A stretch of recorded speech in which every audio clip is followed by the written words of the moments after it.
Morning, y'all. I'm here with my green striped Cushaw. I often find myself wondering, is this thing ready? I'm not certain. It looks right.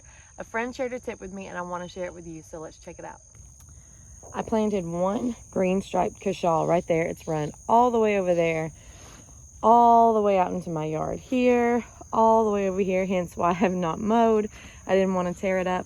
And I've got several really beautiful plants on the vine right here. This is a good color. It's the green striped Cushaw. I've also seen like an orangish rust looking color.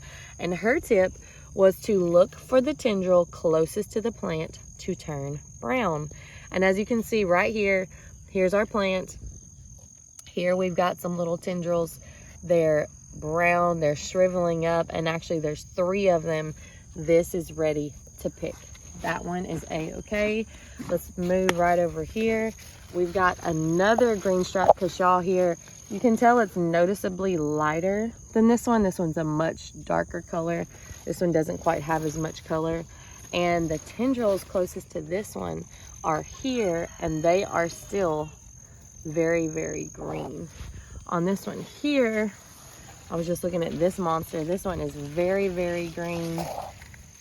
And you can tell there's a tendril right next to it and it's already turning brown. You can see that there.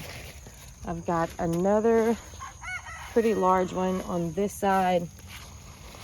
This one still is a little bit lighter in color, and the tendrils here are still very, very green. All right, y'all, we just picked this beauty. It is massive.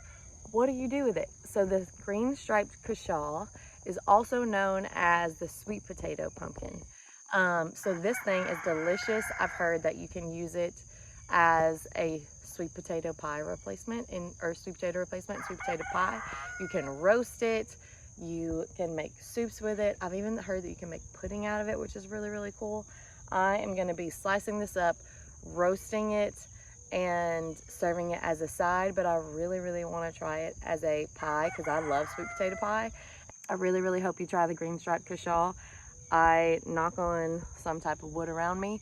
I've had 0 issues with the squash vine borers on this plant. It did take a little bit longer. When I put it in the ground, it was kind of long to get started. It really, really wanted extreme heat for me in my garden. I don't know if that will be your experience, but green striped Cushaw, I highly recommend it. I hope that you're growing it next